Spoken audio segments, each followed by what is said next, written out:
There's less than a week to go in the January transfer window, and we've still got the likes of Victor Johansson, Junior Shamadou, Lewis Baker, Divine Mubama, and many more still out injured. So with that being said, how many players do Stoke look to bring in, and why do I think the loan market is exactly where we need to be looking? Mark Robbins has already mentioned that we are going to do more business past the Bazunu and Milan Smit signings. Now, for me, I do feel that we need to look at the loan market. With that deal for Milan Smit being a loan with an obligation to buy in the summer, I think it is an indication that Stoke probably won't be looking at permanent signings. And for me, I think the loan market is exactly where we need to be looking. Now, the reason I say that, in a matchday squad, the EFL allows 5 players that you've got on loan. Now, last season, I think we filled all 5 players majority of the time. This season, we have got 4 players in on loan. Bazunu and Milan Smit, as mentioned, from this January window, but also Divine Mubama and Ashley Phillips as well. But with the injuries to Bazunu and Mubama, that only means that 2 slots are being filled. So we've got 3 slots available in these matchday squads for a loan signing. Could we make all 3 signings on loan before the window closes? That's quite a possibility, and I think the loan market as well, to then stay in line with FFP and all of that lot, I think is the right direction that we can go, and I think it allows a little bit more players to become available, especially in the January window. In terms of positions that I think Stoke need to fill and the urgency to do them, I think the main role that we need to look at is that right back role, with Junior Shamadou probably not being back from his knee injury towards the end of Feb. I think that's when we'll start to see him. I think the right back role is the crucial one at the moment. I think Boss and Lowell and Talavierov have done a solid job so far, but I think we need a natural out-and-out right back, and I think that's the one position that at the moment we haven't got someone playing there in their preferred position. Looking at this, I do think the loan market is exactly where we need to go. I think it is a very difficult one in terms of bringing in players. The players that you are going to get on loan from, say, your Premier League clubs or even your other Championship clubs are players that aren't getting the game time, maybe don't have the match sharpness currently, but sending them out on the second half of the season, giving them that game time, could work for both sides, and especially for Stoke right now with the injuries we've got and when these players are going to come back, especially, say, the likes of Junior Shamadou, bringing in someone that's a preferred right back that can play there and knows the job that he needs to do. Not that Talavierov and Lowell haven't. I think they've done a superb job, but what they can then offer maybe in an attacking sense. So I've got a few players that I want to mention. Now, it could be one where I think it's easier said than done. I think it's very much one of them where you can easily say, oh, we can bring him in on loan, but you then don't think about the money side of it, the financial side of it, how much of it is the Premier League club saying, well, you pay his wages and you do that, and how easy is it to do that. But I think with 3 matchday slots for these players on loan to be there, I think you look at it and I think it is a bit of a no-brainer. Don't get me wrong, maybe we are looking at permanent signings, but I think bringing in 3 players on loan before that window shuts is exactly what we need to be doing. Now, the first player that I'm going to mention is already someone that's been heavily linked with Stoke. I think what's been reported is that we're the front runners to bring him in, and I think if we do manage to bring him in, I think it would be an excellent sign, and I think it's someone that, like I said, works both ways, works for the parent club and the side that have him on loan, and it's Jay Raksaki. I think he's one that is going to bring in that quality, that excellence, that little bit of difference maker that Stoke need. Now, don't get me wrong, as mentioned, I do think the right back role is the key one that Stoke need to fill, or at least need to focus on in this January window. But the winger role, I think, is one where we don't always have competition for places. I think we've seen it in seasons before. We've had our kind of starters and then no real competition for places. I think Sorba Thomas has done absolutely excellent at that left wing role, but obviously doesn't really have too much competition. And I think, look at the right wing role, I think Lamine Cisse, currently based off form, is the one that's made that his own. Bringing in the likes of Jay Raksaki then gives Mark Robbins that bit of a dilemma, that bit of a headache to go, oh, hang on a minute, he's in form, let's play him. And I think that's what Stoke have needed, especially now with the amount of injuries they've got.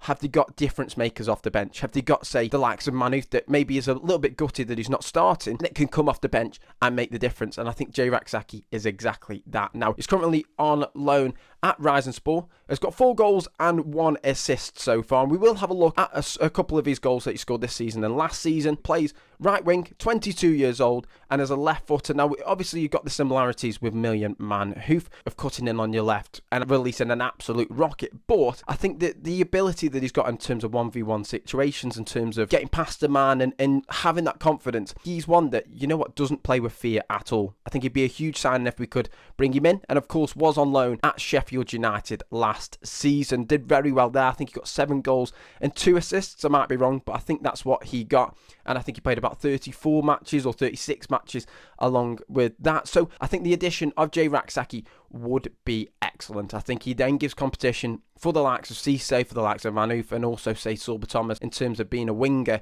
to then go, I want to start. And I think you look at how he did at Sheffield United. He's a player that plays with no fear. He's one that will get in there. He knows the Championship. He knows where the back of the net is. And I think Crystal Palace are willing to let him go out on loan. With that being said, we said we look at his goals and assists. Let's have a look. So looking at some of Jay Raksaki's goals that he scored. This is last season's one as Sheffield United took on Plymouth. I think it was a 2-1 win to Plymouth at the time. So as you can see, we've got Gustavo Hamer. Hey, I've missed already. There we go. Just there like that. And Raksaki is over here. And he plays a pass over to Raksaki. Now, what I really, really like about this one is winger that's playing off the right, where you know he's going to cut inside. It is, yes, you're probably a lot of the time very one-dimensional, but how can you make a defender not think, oh, you're going to cut in every time? And I think what we've seen a lot of the times with Manoof, and nothing against him, think with an overlapping fullback, not being able to give him or take that defender away a tiny bit or give him that little bit of half space, I think it has meant that defenders have been able to read that he's going to cut inside and not go on his right. But what I really like with Raksaki is if you look at it here, so he picks up the ball here, and then you've, of course, got, I think it's Barley Mumba that's playing left back for Plymouth, I think. And he's obviously coming over to cover him. Now, you look at that one there, and it's just the confidence and the technical ability, which I really like about Raksaki's game, is he's closing him down now. He's obviously got, I think that's Sidney Peck, I might be wrong, pretty sure it is, that's coming over to him as well. He could nice and easily just pass the ball back to him. And it's a shot from outside the box, and you know what, it will test the keeper because it is someone like Sidney Peck. But he takes the ball on his left foot and turns. And what I really like about this is that he then, in a way, goes to as if he's going to take it on his right, which is his weaker foot.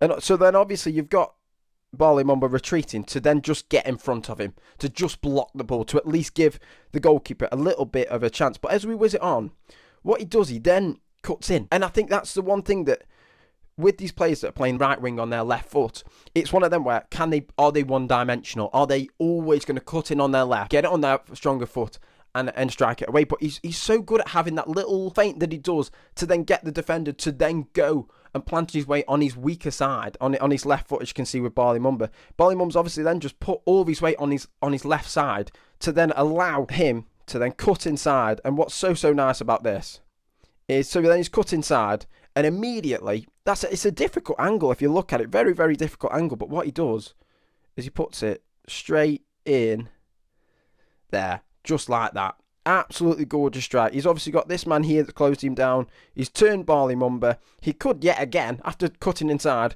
play it to Sidney Peck, who's on the edge of the box with a lovely little bit of space, who could take a touch and hit it. He doesn't. He takes a shot on himself, and he puts it there, right in the back of the net. And I think that, yes, it's very easy, like I said with Milan Smit, much more easier said than done. Are you going to get the opportunity to do that? But I think having that ability to make it a fullback question, oh, is he going to cut inside again this time? Or is he going to take it on his right? And I think that's what he's so good at, having that little feint that's going to get defenders learning. I think that maybe with Manoof's game, yes, we know how good he is when he cuts inside, rolls it on his foot and hits it with his left. Can he make a defender think? But I feel like Raksaki really makes the fullback think, oh, hang on a minute, is he going to actually cut in on his left, or do I need to be careful here? Because I think he could take it on his right and unleash something, unleash a strike on his weaker foot. So moving on to this one, we've got Raksaki over here being tracked by the Portsmouth left back. The ball's over here, and then obviously what's going to happen is the ball's going to move over to Ryan Brewster, who's playing on the left, and then obviously that's Cannon on the ball, Super Tommy Cannon. So we've got obviously Ogilvy, who is tracking Raksaki, and they're both running to the box, just into this area here. Now it's very similar to what we saw with Milan. Hey up, I've done me cross again. To what we saw with the Milan Smit movement, in terms of when the first time cross comes into the box, being in the right place at the right time. But what I really like about this movement is, as you can see, he went into that area there, where of course the ball is now with Ryan Brewster, and he is about to do, I think it might have been a first time cross, I might be wrong, it might have taken a touch on it, but I'm not 100%. But what I really like is, he's got to somehow get away from Ogilvy, the left back, the Portsmouth left back, and he obviously makes that run into that area there, from there. That's what it was. And obviously you look at like this one, he's playing against a very physical fullback, someone that, you know what, isn't, maybe nothing against Ogilvy, isn't blessed with pace, but is very physical. It is not willing to, it will go through your man. And what I really like about his movement here is obviously we've got the cross coming in from Ryan Brewster, and the ball is going to come across here. We know that. But what he does really, really well is he stops. And it's such a clever idea, and I think maybe it does go unnoticed when you look at it, but you've obviously got Ogilvy still running him, still trying to track him back, and you move it on to the next one. He then goes behind him. And it's so clever, so little detail that maybe you don't notice, and he runs behind him. And there you go. And the ball then obviously came in from Ryan Brewster from down here. And you think, you know what? Surely you both say, if you whiz it back, both go together, running up there. And it might be one of them where he puts too much off on his cross. It goes straight past and it goes all the way down here. There's about 44 arrows on that page right now. But I think you look at it, it could have been one way he does that. He doesn't. And the movement to stop and go around your man and tussle with him and then get your foot on the ball to then put it there is absolutely excellent. That's lovely. And the reminder is, he's a winger. Your striker was here. And he was part of the whole. And I think that's what's so good is that could be Sorba Thomas that's found his bit of space and he's busting a gut to then get into box when he was over here to then force them to look at the numbers that Portsmouth have got back. So many numbers, yet he's the one that got on the end of it. And then finally, one from this season now. We've of course got the midfield that's picked up the ball. He's just in between that full-back, the left-back, and the centre-back. And what's obviously, like I said, he likes to cut in. And on this one, he unleashes an absolute rocket. It's an absolute gorgeous strike. So he picks it up there. You've then got the left-back that's obviously was probably more... Hey up now. More... Hey up, what's going on here? There we go. Was probably more worried about this overlapping right back, which is why you probably say when you've got the likes of, say, Miljan Manuf and then an overlapping fullback, if the winger's not tracked back, that fullback has then got two players to defend, which then gives Miljan Manuf that little bit of room to cut inside and unleash and rocket. But you see that he's inside of the centre-back and the left-back now. He cuts inside, and it's an absolute, this season, absolute rocket that he lets off. Hey up, have I missed again? Sorry, hang on. There we go. Absolute rocket into it and obviously put Risenspor 1-0 up. And I think that is what it is. I think the ability that he's got on the ball, the technical ability to take on his man, to have that burst of pace, and I think that is what is massively good about his game as well. He's got that lovely bit of burst of pace that can get past a fullback. And like I said, if we can bring him in, I think would be a great addition. Brings in a lovely bit of quality that, you know what, I think really makes Mark Robins have a good think every single game, especially with the games coming thick and fast in the Championship, as to who starts, who plays on the wing, who's guaranteed to start week in and week out, and it gives him a little bit of a headache. And I think with the likes of, say, Lamine Cisse that's in form right now, and then say if you had an in-form Miljan Manuf as well, all of a sudden you've got a number of players, especially, say, Jun Ho as well, who could play on the wing, in the final third, that can produce, and hopefully he's one of them that, for me, I think is up there in terms of being able to produce, and hopefully in the second half of the season, if we can bring him in and get that deal over the line, I think would definitely give us another reason, like Milan Smit, to be in that playoff picture. Now, I know that's easier said than done, and fingers crossed he stays injury-free, but I think he's a winger that definitely can get you off his seat. Now, as I've mentioned, I think the one position that, looking at the end of this window, that I think you need to focus on the most, I know it is easier said than done, is that right back row. I think with Junior Shambadu probably about a month or so away from coming back, I think you look at who's playing in their preferred positions, the right back role is probably the only one that we've not got covered, with especially Eric Bocat and Aaron Cresswell now coming back into the fold. And looking at who we could bring in, we of course were linked with Cody Drame from Hull. That one's obviously not happened because of him getting an injury, and I think that's one where that's typical for Stoke to be close with negotiations on that, and then obviously him pick up an injury. But I think that's another one where we're looking at players that aren't really getting the game time for Hull. Stoke are going in for him, and I think it's the only way that we can play in terms of who we can look at and who they can realistically bring in. It is players that are not getting the game time already or haven't got that match sharpness, but could be available on a loan or could be available on a permanent deal. And I think it is one where it is a lot easier said than done. And I think these players that I am going to mention, I think it leans more to the unlikely than the likely, if I'm being totally honest. But the one player I do want to talk about, and I've realised that it's another player that was in the Sheffield United side from last season, and I'll put my hands up now, I didn't actually think about it until just. I don't really see it happening, but I think in terms of looking at right backs, you either go for someone like a young lad that hit one of the Premier League academies and bring him in, or you look at an older, more experienced player that's not getting the game time in the Premier League that could come down and drop down, and we go for him. I think when Junior Shamadou comes in, I think whoever we bring in at right back, I can't see him starting ahead of Junior Shamadou, but I think it just provides that competition for places. So speaking of players that I think on loan and being realistic, someone that's not getting game time that I can't see them joining, but I think is just someone to put into the mix, and it's Alfie Gilchrist. And I think he's one that, yes, moved to West Brom on a permanent this summer, isn't getting the game time. He is not getting the game time at all. I've seen a lot of people say that, he's not been good on the ball at the moment when he has played for West Brom, hasn't been good enough. But I think right now, for a player like him, a young lad, only 22 years old, he's got loads to his game in terms of what to learn, but also what he can bring. It's his preferred position at right back. Yes, he hasn't played too many games, and under Eric Ramsey has not even been given his chance. I think in the 3 games that he's played, has then been on the bench for all 3. Is there an option for him to leave on loan? I think it probably is unlikely, with it being West Brom, with it being a relegation side. But what I do think is that a fresh start at another club, maybe on loan for the second half of the season, could work. Yes, I know then sending it out to Stoke and probably would be an unrealistic one for a West Brom point of view, but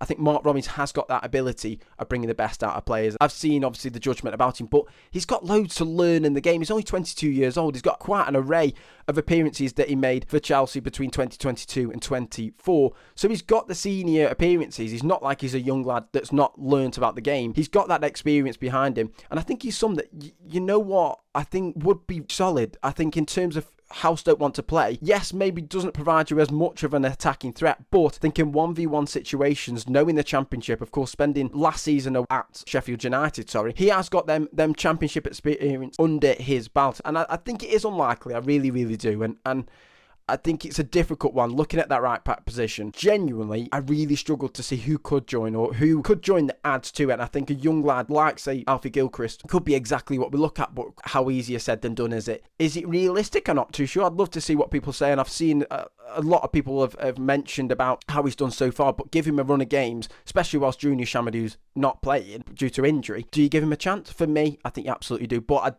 I have got a gut feeling it's a little bit of an unlikely one, especially from a fellow Championship side. But that's the right back role I will go for. In terms of honourable mentions, now, I think there's a number of players that you can say, go on, bring him in on loan. But it's easier said than done. You look at his wages, probably on sky-high wages with the Premier League. And some players that I'd love to see, but are out injured. You've got Louis Barry, out with a knee injury, was at Sheffield United and then got recalled by Aston Villa. But as I said, is out with a knee injury currently. I think he's been out since start of November, something like that. I think that would be one where, if he's fit and playing, would be a great signing, especially for now to then bring us that attacking quality. But like I said, he's got a knee injury. Then you've got, say, Nathan Patterson. I know he's one that's been shouted about, not been linked with Stoke, but I think in terms of a move away from Everton, 24 years old, right back, he's been hammered with injuries, but is a very solid player. I think he's one that's a little bit more unrealistic in terms of coming to a Championship squad, but Everton are in the market for a right back. Is a move away for him probably going to happen? More than likely, and I think maybe Championship clubs would be interested in him, but like I said, he's had a number of injuries as well. And then there's one player that I've looked at that plays for the Chelsea under-21s that from a right back point of view, I'd love to see him join. 18-year-old Genesis Antwi, and he's an absolute baller. When I mean it, he's an absolute baller. Great player, 18 years old, plays at right back for Chelsea under-21s.